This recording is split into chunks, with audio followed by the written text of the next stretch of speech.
राम मंदिर चढ़ावा गबन मामले में सोमवार को ट्रस्ट के चंपत राय और अनिल मिश्रा से एसआईटी ने पूछताछ की। पुलिस ने ट्रस्ट के कर्मचारियों के बैंक खातों को भी खंगाला है। न्यूज स्टेट की टीम ने भी आरोपियों के बन रहे नए मकान का जायजा लिया है। कैसी तस्वीरें सामने आई हैं दिखाएंगे आपको। लेकिन इन सारी कवायद से सबसे आहत अयोध्या का संत समाज हुआ है, जो चाहता है कि इस घपले में सिर्फ मछलियां ही नहीं बल्कि मगरमच्छों पर भी कार्रवाई की जाए। अयोध्या के वकीलों ने तो आरोपियों का केस लड़ने से इनकार कर दिया है। देखिए इस पर हमारी खास रिपोर्ट।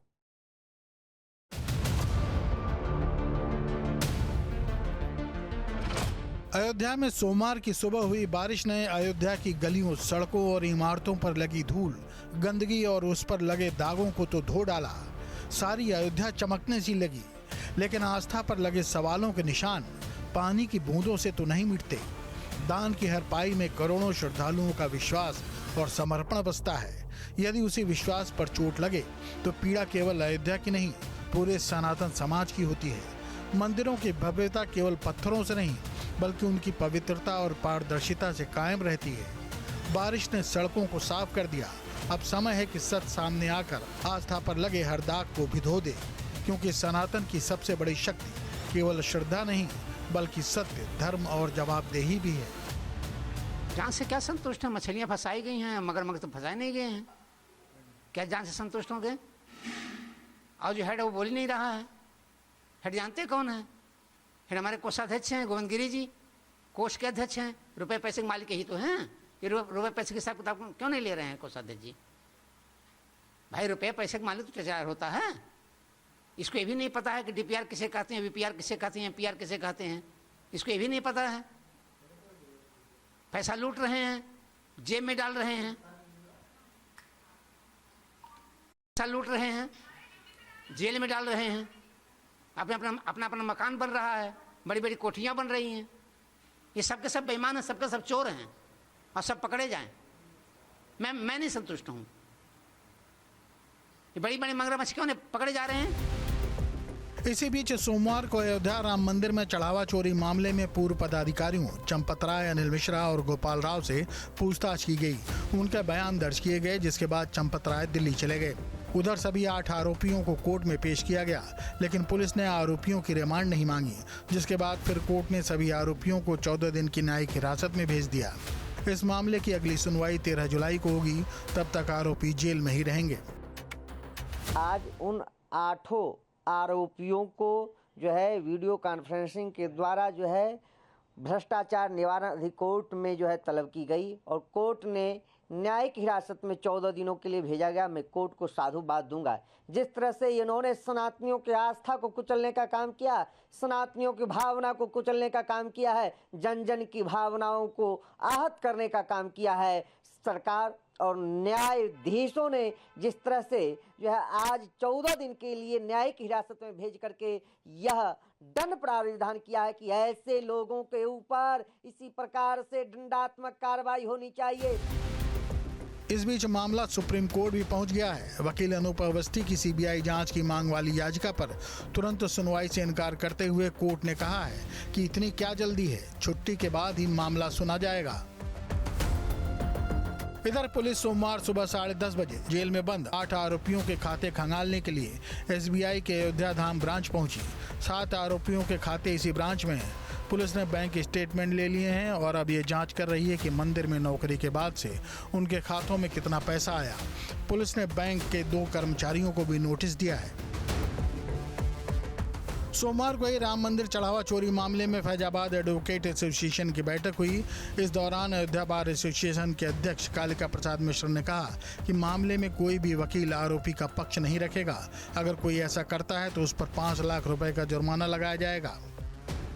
कि हमारे अधिवक्ता संघ अयोध्या का कोई भी अधिवक्ता ये राम जन्मभूमि चोरी के अभियुक्तों की डिफेंस की ओर से वकालत नहीं करेगा। वकालत करने के वकालतनामा दाखिल करने, अब चूंकि भीड़ है तो इसीलिए ले रहे हैं। वकालतनामा दाखिल करने पर प्रत्येक नाम पर प्रमोशन स्वरूप अधिवक्ता संघ को वो 5 लाख रुपए प्रत्येक नाम से वो जमा करेगा। एक पैनल बनाया गया है जिसमें कम से कम 15 अधिवक्ता हैं। वो लोग प्रोसिक्यूशन की पैरवी करेंगे। उसमें तमाम नाम दिए गए हैं। ये कमेटी समेत 12 अन्य लोगों को शामिल किया गया है कि वो श्री चंपत राय, श्री गोपाल राव और श्री अनिल मिश्रा के विरुद्ध 173 में पहले तो वो एप्लीकेशन देंगे कि मुकदमा दर्ज किया जाए। अगर नहीं दर्ज होता है तो 173 में वो दाखिल करके इन तीनों के खिलाफ मुकदमा दर्ज कराएंगे।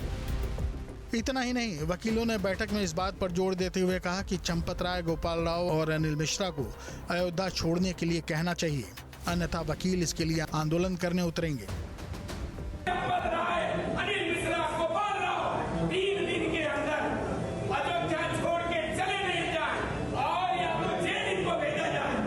अगर ऐसी परिस्थिति नहीं होगी तो हम पूरा अयोध्या जाम कर देंगे, किसी को अयोध्या से कुछ नहीं होगा। एसोसिएशन ने यह आरोप लगाया है कि मामले की सीबीआई जांच हुई होती तो तस्वीर और साफ होती, लेकिन राज्य सरकार ने एसआई बैठाकर मामले को केंद्र के हाथ में जाने से रोक दिया। अधिवक्ता संघ प्रथम दृष्टया इस बात पर सहमत नहीं है कि जो अभियुक्त बनाए गए हैं वो अभियुक्त हैं भी कि नहीं है, इनके पीछे कौन है।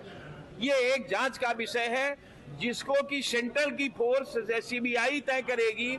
अगर एसआईटी का गठन ना हुआ होता तो शायद सीबीआई अगर जांच की होती तो स्थिति आज और भी क्लियर होती, लेकिन चूंकि स्टेट ने इसलिए एसआईटी गठन तुरंत कर दिया कि ये सेंट्रल के हाथ में न जाने पाए।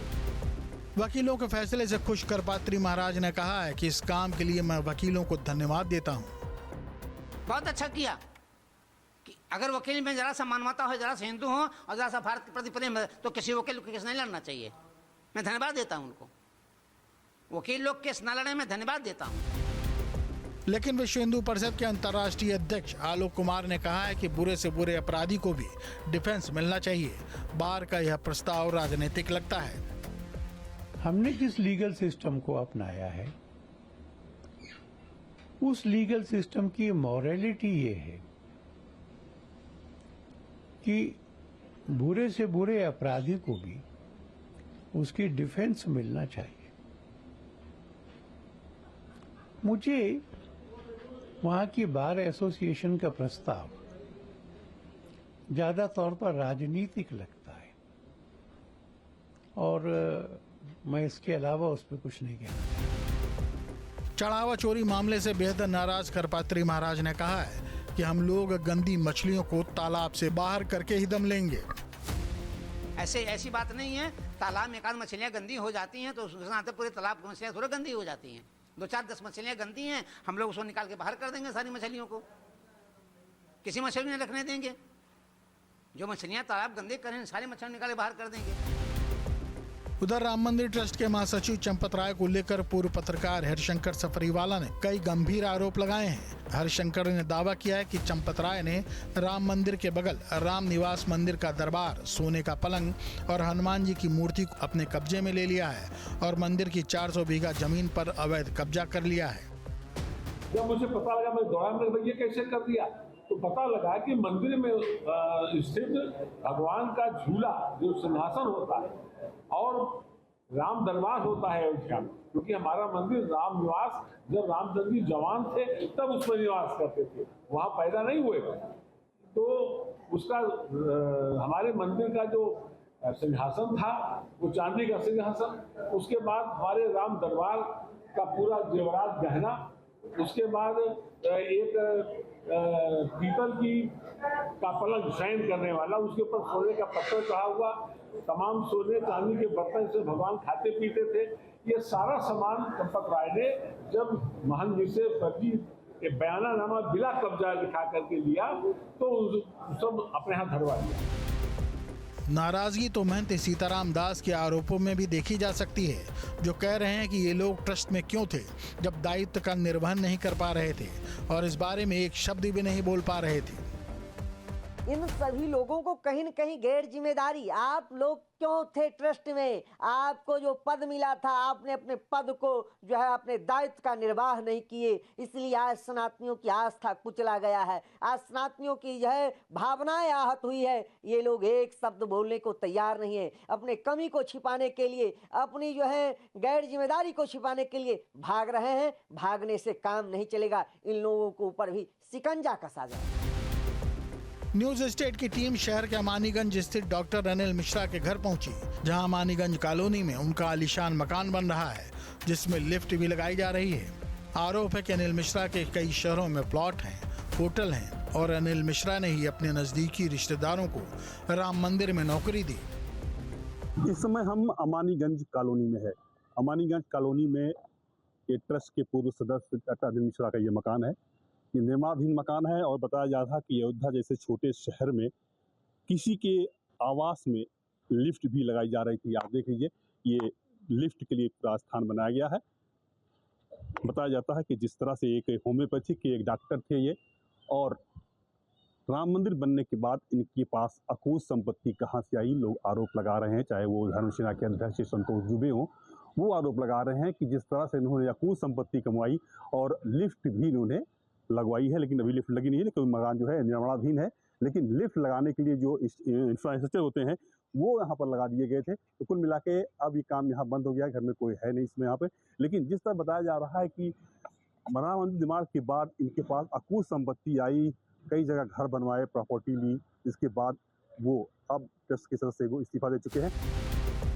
इसके बाद न्यूज स्टेट की टीम पहुंची सोहावल तहसील के बनवीरपुरा गांव में, जहां चढ़ावा गबन मामले में एक आरोपी लवकुश मिश्रा ने अपनी पत्नी सुप्रिया मिश्रा के नाम से जमीन खरीदी है और उस पर आलीशान मकान बन रहा है।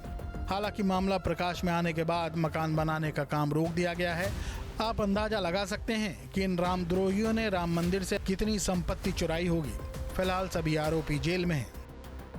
लवकुश मिश्रा का मकान है। हम लोग संज्ञान में तब आया जब पेपर में बात निकलने लगी ये चोरी की घटना ही राम मंदिर से चोरी हुई है, उस हाउस में इनका भी नाम है। और उसके पहले कौन क्या कर रहा है, भाई आते थे जाते थे, दो चार बार मुलाकात है इनसे हमारी। बाकी हम भी निकल जाते हैं फील्ड में, जब आते हैं तो मुलाकात होती थी। वो कभी कभार आते थे, बाकी मकान ठेके पे दिए थे, बन रहा था। हम इस समय सोहावल तहसील के बनवीरपुर गाँव में हैं। ये वही घर है लवकुश मिश्रा का, जो आरोपी हैं राम मंदिर के दान गबन। ये मकान सुप्रिया मिश्रा, जो कि लवकुश मिश्रा की पत्नी है, उनके नाम से बनाया जा रहा है। उनके नाम से जमीन ली गई थी। न्यूज स्टेट की टीम इस समय बनवीरपुर गांव में है और ये 2025 में जमीन ली गई थी। आप मकान देखकर अंदाजा लगा सकते हैं कि ये जमीन कितने की होगी, क्योंकि शहर से लगा हुआ ये बनवीरपुर गांव है और लाखों की ज़मीन खरीदी गई। और उसके बाद आप देख सकते हैं कि लाखों रुपए ही इसमें खर्च में लग रहा है। हालांकि मकान अभी निर्माणाधीन है, लेकिन जब से मामला आया उसके बाद से यहाँ काम होना बंद हो गया है। आपके मोबाइल पर तुरंत आएगी ब्रेकिंग न्यूज, स्क्रीन पर सबसे पहले दिखेगी बड़ी खबर, देश दुनिया की हर खबर एक जगह। अब आपके मोबाइल पर तुरंत फटाफट इंस्टॉल कीजिए न्यूज नेशन ऐप और रखिए खुद को अपडेट।